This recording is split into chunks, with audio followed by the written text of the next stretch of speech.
Hey, Dr. Brett. Hey, Ashley. How can quarterbacks, when their team isn't listening, how do you regroup them? Well, when the team isn't listening, I mean, that's a deeper issue, right? That's a locker room issue. You've probably lost the locker room, so you got to revisit your leadership skills. What's going on way before you take the snap or in the huddle, right? If they're not listening and you're the leader, the quarterback, you've got a bigger problem. So I think that's a deeper issue around leadership, and it's a longer term issue about, sometimes it can be the environment, meaning the team might, not be the best fit as well. But that's something you're going to need to explore, with your sports psychologist for sure. Cool. Hey, Dr. Brett. Hey, Ashley. So I just met a quarterback, and he gets the yips when he's in the pocket. How do we tell him to stay calm under pressure? Okay, well, we don't, anybody can say stay calm under pressure, right? The process is about teaching the calmness off the field or on the field and vice versa. Learning how to train your mind and learning how to stay calm everywhere, in every situation. As he learns to stay more present, more patient, and more poised everywhere, eventually it'll translate into the pocket. How do you do that? You train your mind. How do you do that? Meditation, mindfulness, visualization, breath work, positive self-talk, and what I call enhanced communication skills, getting tougher, communicating your truth, living your truth, not avoiding it. Makes you tougher everywhere. And then you step in that pocket and you're just more present, more patient, and more poised. And you only have 2.6 seconds, but it works. Hey, Dr. Brett. Hey, Ashley. How do base runners, how are they able to maintain focus stealing the bases? Stealing the bases. That's funny. No one ever asked me that question. But someone, one of the baseball players I coached the other day, he went 0 for 5, and I said to him, don't ever let that happen again. I'm like, choke up like you have 2 strikes if you feel off in the batter's box, and then, you'll get a blooper, or you'll get some kind of hit, or maybe you'll walk, right? And he said to me, he goes, it's funny you say that, because that's exactly what my hitting coach said. And I said to him, if 2 people, one without a technical background in baseball, says the exact same thing as your hitting coach, then you want to freaking listen here. So what we want to be doing in any sport, it doesn't matter what it is we want to be pivoting, making adjustments, not allowing ourselves to stay stuck. He was off, and so he did the same thing 5 times, and basically struck out 3 or 4 times and got out on a weak ground ball the other time. Not a good call, right? So again, I'm teaching athletes how to pivot off the field for on the field and vice versa. We're always making changes. We're becoming more flexible, more adaptive, more creative, and more resilient. Hey, Dr. Brett. Hey, Ashley. We have an intern who's a coach now. He's coaching baseball. Awesome. Do you have any advice for a brand new coach, just light behind his eyes? It's just great experience, right? I'm sure he's coaching adolescents. Yeah, they're not. Sort, It's not but these are great experiences to have because, the best coaches, they started coaching Little League or they started coaching middle school or high school, whatever it is. So you want these experiences. And the advice I would say is for the coach to train his mind so he's more present, right? And then to teach the kids some mental game techniques to train their mind, not just the physical game, right? The meditation, the mindfulness, the visualization, the breath work, the positive self-talk, and then again, the enhanced communication skills. Most coaches in general, generalizing, are not great communicators. You can become a great communicator, but you got to practice and you got to learn. Hey, Dr. Brett. Hey, Ashley. I'm shooting 3-pointers. I'm shooting in the paint. I'm going hard in the paint. But I cannot make a free throw to save my life. Yeah. What's going on here? Well, that one's definitely, that one's mental. Like, that one's going to be mental. It's a really good chance that one's mental, right? It's like when the fans are in the background or you're slowing down, the person is struggling when everything gets quiet. In other words, they haven't trained their mind for real. And that's so obvious. Because think about a Zen mind, a quiet mind, right? Or no mind, right? In other words, their mind is active when the game slows down. When you're at the free throw line, I remember like in high school, we had no size. We played freshman basketball and that was it because we just had no height. And, I remember having no height. But the last 2 minutes, the coaches would put in all the fucking bench players and stuff, right? So one time, at the end of the game, they put the twins in, my twin brother and I, and we'd hack everybody up because we had on the bench the whole game, right? Because we had no size, but we were good. Anyway, I got fouled once. I went to the free throw line and hit 2 swishers, and the coach talked about it for months. like 2, like it didn't even hit they were perfect 3 throws, right? I got my chance, I made the 2, right? And the coach was like, you know what I mean? Because when you have your opportunities, right? Now, why did that happen? We were always been pretty clutch athletes, my twin and I. But part of it is practice, right? And then, of course, back then I didn't actively train my mind. I just had some clutch ability. Now I actually train my freaking mind. So train your mind. Perfect. Hey, Dr. Brett. Hey, Ashley. What do I do if I'm getting the yips in the middle of a game, though? Like, I'm playing well the first quarter now, or the first half. The second half, I'm in my head. Breathe. Okay. I'm always teaching everybody to use the breath, right? Especially because, not just because the breath is free, but it's also because it's so effective, right? If you're in a situation where you're on the field already, you're not going to be able to meditate while you're in the middle of the game, right? Unless you're changing over between games or something, in tennis or something, right? Or you're on the sideline, right? On the sideline, you can go into a meditative state if you practice enough. But what you can do is basic box breathing, 4 or 5 seconds in, 4 or 5 second hold, 4 or 5 second release, 4 or 5 second hold again. You can do that 2, 3, 4, 5 times. You can do that at night to try to fall asleep. You can practice it during the day. There are other breathwork techniques that are effective too, but the breath in general, short term, is probably going to be the most effective thing you can do.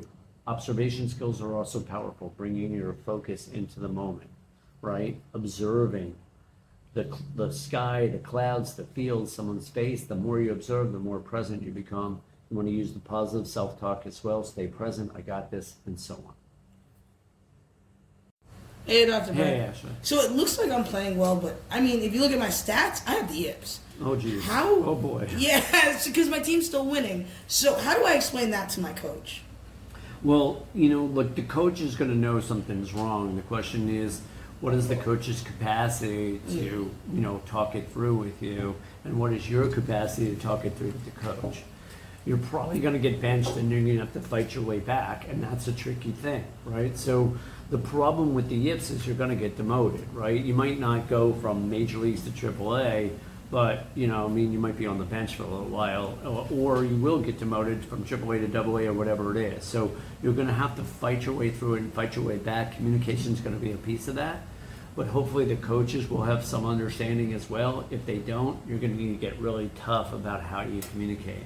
And again, this is why having a sports psychologist or mental game coach or life coach can be invaluable.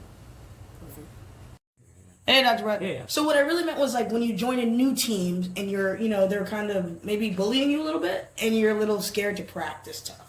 Now, are we in kindergarten or? No, first I mean, grade? you still get, listen, grown men are still little boys. Yeah, well, we gotta, look, I mean, the sports world is about performance and we gotta learn how to get tough, right? And, sometimes we go through periods of time where we're yippy, where, we lose our confidence. We go through, in baseball, they call it a slump, right?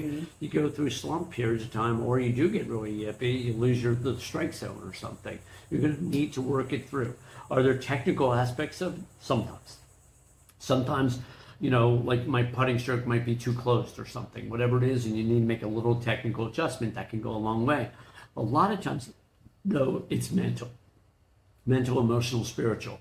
Where are you in your life? Are you getting the emotional tar kicked out of you by your girlfriend or boyfriend? You know what I mean? What's going on off the field? Is one of your parents dying or sick? Did you make a bad business decision, right? So what we want to do is clear up all the dramas and distractions, and then what we want to focus on is what's in the way. And sometimes it can be fear of success, fear of failure. It can get a little deep and tricky. That's why sports psychology is growing so much, because there's so many dimensions to this question you're asking. Hey, Dr. Brett. Yes. What's the secret to high pressure situations? So high pressure for some people is too much pressure. They call it the moment, right? But what you're doing is constantly exposing yourself, like the cold or like the heat, to more and more situations where you're having to experience pressure. The more tournaments you play, the better, right? The bigger the tournaments, the closer you get to winning, the better. A lot of people, when they break through, whether it's Scotty Scheffler a few years ago, or Tiger Woods is an exception. He was winning ever since he's a little kid. And Scotty Scheffler was too, #1 player in the world or whatever.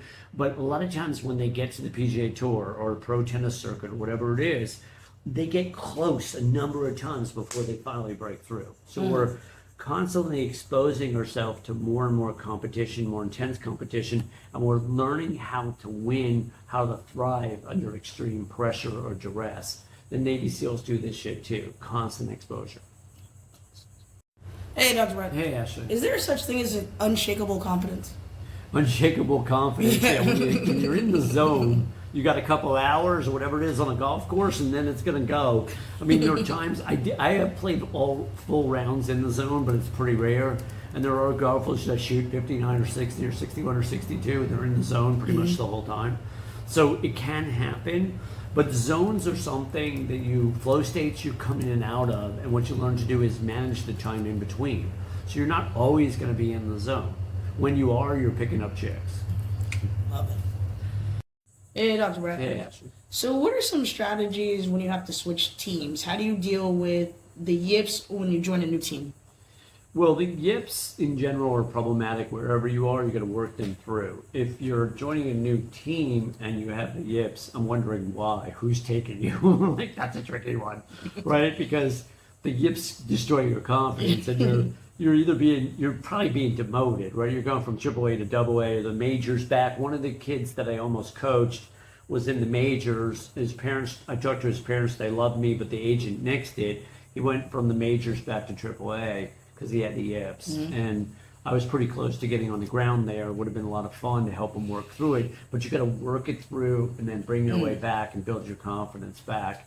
And that's a process, that's a journey. Hey, Dr. Brett. Yeah.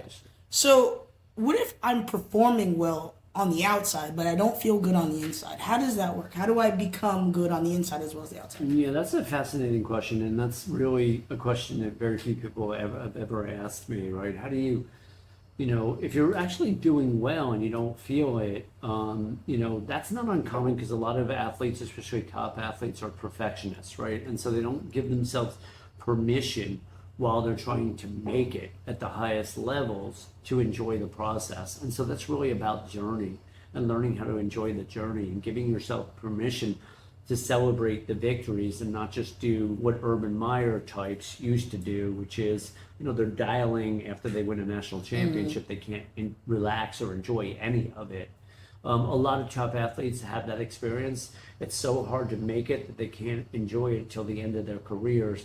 And often that's not the best way. Hey, Dr. Brett. Hey, Ashley. One of our interns just started golfing. All right. Which one? Cool. Jared. He just started golfing. So he wants to know, how do I hit the ball every time? I mean, 3 out of 10 makes you a top major leaguer, right? Because think about it, I just looked up the Yankees batting average, and it's 248 for the team. Like, that's their whole team batting average, 248. And they only have a few hitters hitting 300, which is 3 out of 10. So what you're looking at is what I call putting the barrel of the bat on the ball as often as possible. In other words, process, not outcome. If you square up and put that barrel of the bat on the ball, which means you're so present and so focused in the batter's box, you're likely to get a hit one out of 3 times because you hit more and more line drives. You square it up. So again, you're focused on process, not outcome, which is to be so freaking present you can't help but put the barrel of the bat on the ball. Hey, Dr. Brett. Hey, Ashley. So we can't ignore one big part of this mental game, the heat. How do you deal with the heat, especially if you're like a golfer or you're outside the summer playing sports? Well, I mean, if you like Wim Hof at all, the heat and the cold are your friend. In other words, they make you tougher, right? Look, I've been starting to golf again on Mondays in Florida in the summertime. The heat index is 106, 107, 108. I'm doing midday because there's no one out there. I'm playing PGA National. It's fantastic. It's not expensive for us locals, right? It's just the South Florida Golf Pass. And I am blissed out. I'm listening to podcasts or learning Thai and handling 2.5 hours of 107, 108, 109 heat index, 93, 94 degrees plus the humidity, which is 70, 80%. I'm drinking a lot of water, but I'm blissed out because my body is tolerating the heat because I'm adjusting to it like you can adjust to an ice bath or something. I don't have an ice bath. I was thinking about maybe that I should do that next year. I was listening to Rogan. He was actually giving Andrew Huberman shit for being a pussy around the ice bath, and Rogan's obviously, this is his thing. He's been doing it forever and everything. But, when you expose yourself to the cold, you're getting tougher. And literally, believe it or not, Ashley, when I used to live in Westport, Connecticut in my 30s, I used to boycott winter. I didn't wear a winter jacket for like 5 straight winters. That's crazy. At all. That's crazy. And back then, it used to be really cold. Yeah, It'd be 20s and 30s and stuff. And I literally didn't get sick for almost a decade. Like, I just didn't get sick. And I think part of it was before I ever got exposed to Wim Hof, I was doing it without knowing it, exposing myself to the cold. So exposure, it's the same thing with, dating or relationships. You want to expose yourself to experiences. Otherwise, you're not going to have any tolerance. Hey, Dr. Brett. Hey, Ashley. What if you have a captain who isn't being a captain and you feel you can step up to the role of being captain? Yeah, so that's a tricky one, right? Because, leadership is tricky, and it's like if you're the colonel and the general sucks, you can't just take his spot. He's the general. So, and you don't want to stab him in the back, and you don't want to undermine him. You got a cruise ship going by, whatever. I kind of want to keep this Right? though. So that's a tricky one. I think the best probably way to handle it is to deal with the captain and try to empower him to become or her to become a better captain, so to speak, right? And if it's not working, then perhaps you have some conversations with the coach or GM or athletic director. But you got to be it's tricky because you don't want to be whining or tattletaling or going behind people's backs unless it's completely necessary.